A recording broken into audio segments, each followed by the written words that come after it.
Okay, तो आज हम डिस्कस करेंगे von Willebrand disease hematology video series में।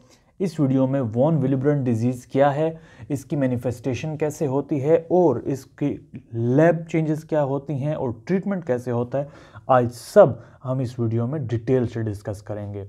वॉन विलिब्रेंट डिजीज़ क्या चीज़ है? सबसे पहले तो आपको ये समझना होगा कि वॉन विलिब्रेंट है क्या चीज़।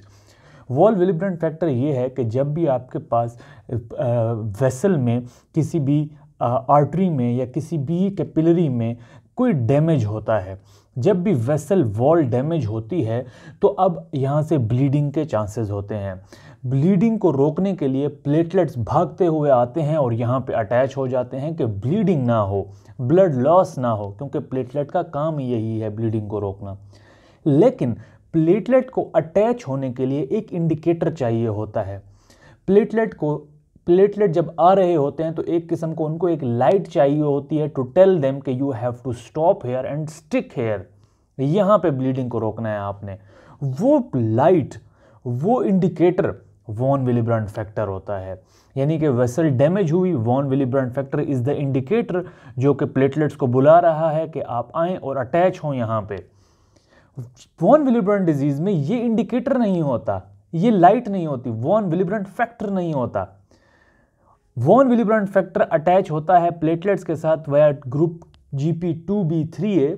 अब जब वॉन विलिब्रेंट फैक्टर है नहीं तो प्लेटलेट्स आएंगे और वो नहीं बाइंड कर सकेंगे वेसल वॉल के साथ।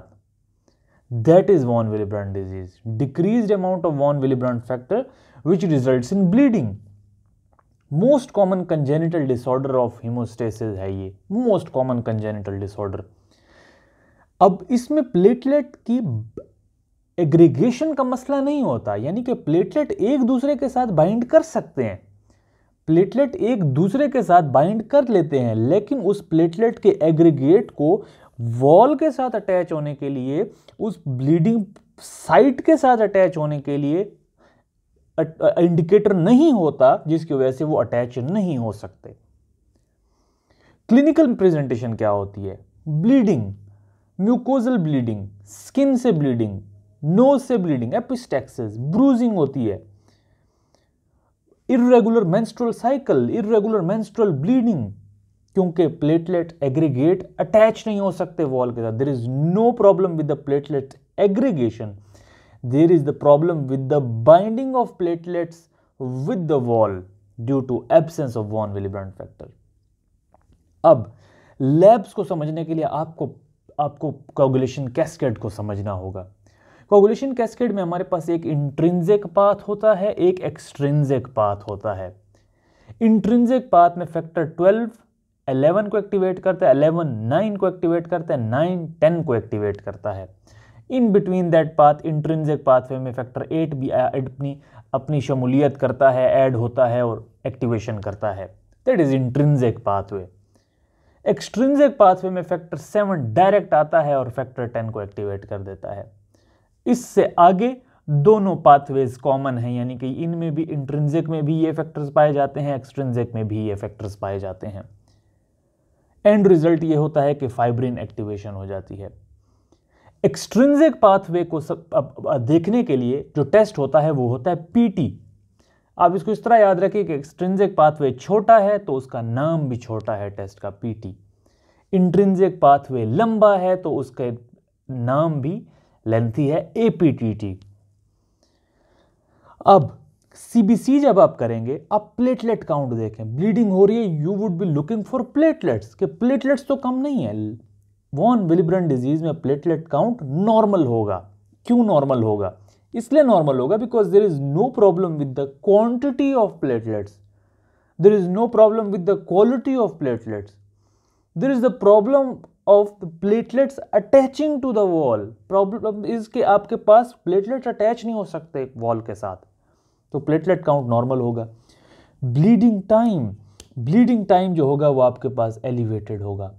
क्यों? क्योंकि प्लेटलेट अटैच नहीं हो पा रहे। PT एक्सट्रिंसिक पाथवे नॉर्मल होगा, APTT रेज्ड होगा। क्यों रेज्ड होगा? अब हम ये डिस्कस करते हैं। Always remember, von Willebrand factor is known as factor 8 antigen. Von Willebrand factor और फैक्टर 8 की बहुत दोस्ती है एक दूसरे के साथ। वॉन विलिब्रेंट फैक्टर फैक्टर 8 के बगैर नहीं रह सकता। वॉन विलिब्रेंट फैक्टर नहीं होता, फैक्टर 8 नहीं होता। अब वॉन विलिब्रेंट फैक्टर नहीं होता तो फैक्टर 8 की भी डेफिशिएंसी डेवलप होना शुरू हो जाती है। फैक्टर 8 जब डेफिशिएंट होगा, इंट्रिंसिक पाथवे खराब होगा। इंट्रिंसिक पाथवे खराब होगा तो एपीटीटी रेज होना शुरू हो जाएगा। APTT is prolonged.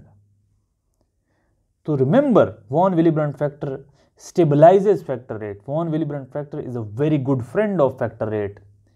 If there is no von Willebrand factor, there will be deficiency of factor 8 and APTT will be prolonged, isolated prolonged APTT in von Willebrand disease.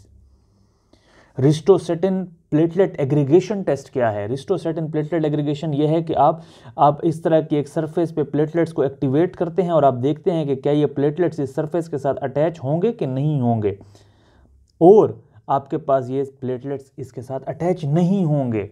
क्यों? क्योंकि von Willebrand factor नहीं है। Von Willebrand factor दरमियान में एक bridge के तौर पे काम करता है, एक अटैचमेंट के तौर पे काम करता है। जब वॉन विलिब्रेंट फैक्टर नहीं है तो प्लेटलेट्स अटैच नहीं होते। रिस्टोसेटिन प्लेटलेट टेस्ट जो है वो आपके पास एबनॉर्मल होता है। तो CBC platelet count normal, bleeding time elevated, PT normal, PTTT prolong due to factor 8 deficiency. अभी ristocetin platelet aggregation test abnormal क्योंकि प्लेटलेट बाइंड नहीं कर रहे। ट्रीटमेंट क्या है? डेस्मोप्रेसिन। डेस्मोप्रेसिन कैसे इसका ट्रीटमेंट है? डेस्मोप्रेसिन बेसिकली क्या करता है कि आपके पास जो वेसल की एंडोथीलियम है इसके अंदर स्टोर्स पड़े होते हैं वॉन विलिब्रेंट फैक्टर के। आपके पास डेस्मोप्रेसिन करता क्या है? डेस्मोप्रेसिन इस वॉल के सेल्स को निचोड़ के बाहर निकालता है वॉन विलिब्रेंट फैक्टर। जो थोड़ा बहुत, क्योंकि डेफिशिएंसी है ना, डिक्रीज्ड अमाउंट है, it's not the absence of von Willebrand factor, it is the deficiency of von Willebrand factor. अब जितना वॉन विलिब्रेंट फैक्टर पड़ा हुआ है उसको ये निचोड़ के सेल्स से बाहर निकालता है, एंडोथीलियम से बाहर फेंकता है, प्लेटलेट्स को निचोड़ के उनसे निकालता है बाहर वॉन विलिब्रेंट को, कि जितने बहुत प्लेटलेट्स वॉन विलिब्रेंट मौजूद है ना वो तो अपना काम करे। फैक्टर 8 रिप्लेसमेंट, फैक्टर 8 डेफिशिएंसी होती है तो आपको फैक्टर 8 को भी रिप्लेस करना पड़ता है। And do not use aspirin in these patients, since ये एक ब्लीडिंग डिसऑर्डर है और एस्पिरिन खुद ब्लीडिंग करता है। एस्पिरिन ब्लड थिनर है, एस्पिरिन जो है वो ब्लीडिंग कॉज कर सकता है, तो आपने एस्पिरिन नहीं देनी। अगर एक पेशेंट पहले से ससेप्टेबल है वॉन विलिब्रेंट डिजीज का और एस्पिरिन मजीद ब्लीडिंग के चांसेस बढ़ा रहा है तो you do not give aspirin in von Willebrand disease. So this was all about von Willebrand disease, decreased amount of von Willebrand factor and all these labs, treatment with desmopressin and factor 8 replacement. If you liked my video, please click on the subscribe button and check out my other videos on hematology series. The link of those videos is given in the description below. Thank you very much.